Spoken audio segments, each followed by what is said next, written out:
I'm not actually a salesman. The brand, the quality and the product is good enough to sell itself. Nobody sold more 911 turbos in the 80s than Tom Hartley. Really? Fact. Is the customer always right? Well, with me it isn't, because I've got that mannerism, as I've said to you earlier. I speak my mind, and sometimes it gets me into trouble, but I say it as it is, and I feel better with that. So, you know, if somebody was giving me an opinion on something, I wouldn't necessarily. This sounds quite strange for me to say this with my track record, but I'm not actually a salesman. I don't sell anything to anybody, and if somebody tries to sell something to me, I wouldn't buy it. So the point I'm making, when somebody comes here, the brand, the quality and the product is good enough not to sell itself. Sorry. So when you say you're not a salesperson, what are you then if you're not a salesperson? I'm a person who looks at a person in the eye, answers the questions that they want to know, and tells them what the deal is. I wouldn't go into one, that car looks lovely with you, you know, you look lovely in that car, and all that shit that the modern salesmen do now. If I tell them to scream up, I tell them to f*** off. You know? And I do that when I walk into a clothes shop. He tells me if I put a jacket on. I don't shop. I've been married, my wife's a shopaholic. Okay, she shops, she's just a shopaholic. And I think I've been shopping with her twice in 43 years. Twice. Yeah. 43 years. So I haven't got time to shop. That's the most important thing for me. I haven't got time to shop. So I go to places that I know me, and I walk in there, I know what I want, put it on. But in the past, if somebody passed comment, a guy in the shop, that jacket looks nice on you, I wouldn't buy it. Yeah. Because I won't be forced. I'm quite sensible enough and educated enough, I believe, to know whether a jacket looks nice on me or not, if I'm going to be wearing it. So the type of guy we deal with here, he's been very successful, works very hard for his money, and he comes into a showroom for a salesman to tell him how, you know, that he doesn't want to hear. He hasn't got time to listen to it. Yeah. He knows if he wants the car or he doesn't want the car. So that's what I call respecting the customer's education, his personality. You know, he doesn't need to be told a lot of shit. Yeah. Or sound like he's been told a lot of shit. Yeah. And that's the clientele I deal with. Right. So you do think the products can sell themselves? Absolutely. Yeah. You hold on a second, you're a perfect example. You're a perfect example. Yeah. You walked in here this morning to do a podcast for me, you see an RS6, well, you sold it? No, just Why? just knew You I wanted one. Yeah. Thank you. Yeah. Thank you. You know, you wanted one. I think it took you about 4 minutes to buy it. Yeah. You asked 2-3 questions from what I understand, and you bought it. Yeah. Is that not confirming what I just said? Yeah, true, because when I last came and I saw the 930. You done the same thing? Yeah. You done the same thing? Yeah. By the way, that was a fantastic car. Yeah. Hey, you still got it? Yeah. Great car. Yeah. Great car. Yeah, you can almost daily that. Do you know, I sold so many of them in the day when they were new. I wrote one of them off when they were new. But honestly, there's nobody, this is going on record, nobody sold more 911 turbos in the 80s, 70s and 80s than Tom Hartley. Really? Fact. Yeah. To you. And there's not anybody sells more than us now. Yeah. But I'm telling you, when I was independent, and it was just me, and there wasn't my sons around at the time, I sold them, you know, more than any 10 dealers in this country. All them 10 dealers have gone now. Yeah.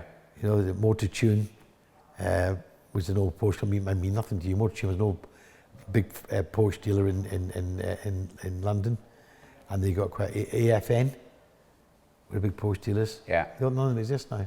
Yeah. But AFN do still in Reading, but they call it Porsche Reading now. Yeah. And Carl got into the business really young, didn't he? Yeah, both my sons did. Yeah. I mean, it was a way of life because, I mean, he's quite fortunate because most young men, probably 8 out of 10, love cars. And he just happened to be fortunate enough that he started with the car business. So both my sons took advantage of an opportunity, and I don't feel guilty for giving them that opportunity to make the best out of life and be in the car business. But I took them out of school at the age 11 and 12, and all their education was done sitting in my office in the showroom. And we had to devise a program for them for watching CNN news, looking at the Times newspaper, do some sport, there you go.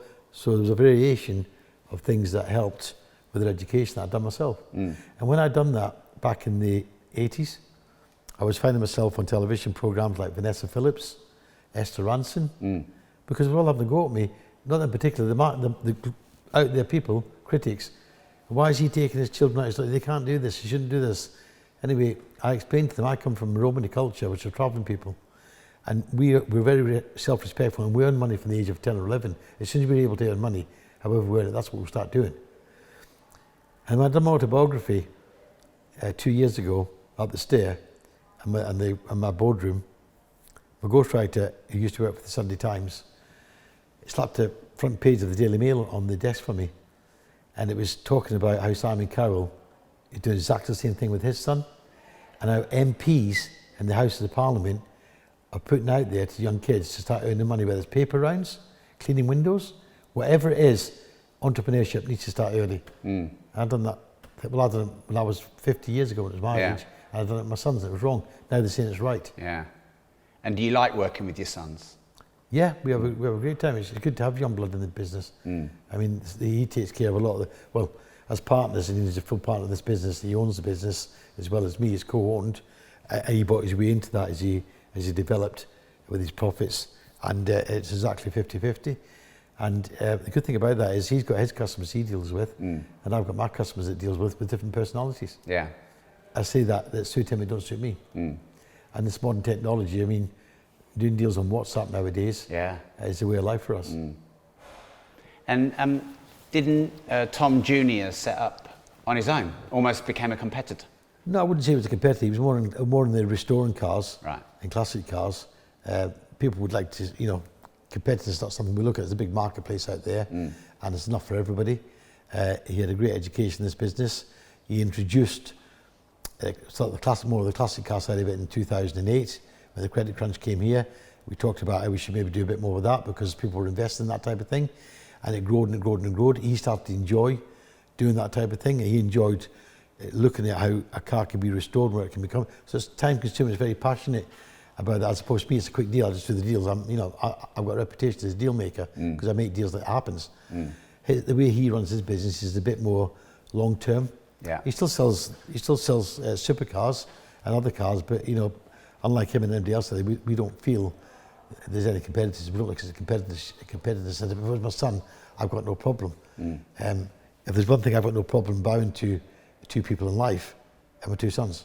I've got no problem with that. I've got a problem with everybody else. Because I refuse to do that. Because I don't need to do it. It's not for me to do, and it'll never be done. Has anyone ever brought a car off you with Bitcoin? Yeah, we've done. I think Carl, we've done a deal recently with Bitcoin. We'll take any currency. Yeah, and cash? Do people come in and pay with cash? Don't take cash. No. Take up to £9,000, and if it's £9,000, it goes straight to the bank. Yeah. Going back in my early days, when I bought and sold cars as a teenager, I bought and sold cars with a suitcase of cash. Yeah. But when 100,000 could buy a lot of cars, a new Rolls Royce in 1977 was £25,600. A new Rolls Royce. Yeah. So paying for two Rolls Royce out of a suitcase was not a problem. No. And that's how you dealt in them days. Yeah. You paid by cash. There's not bank transfers or banker's drafts. Yeah.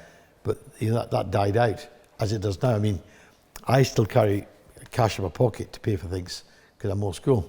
I don't like using a credit card if I can help it. Yeah. And I've never been one into borrowing in any event. No. It's very, very, there'll be some people watch this podcast and actually think it's nearly an impossible statement to make.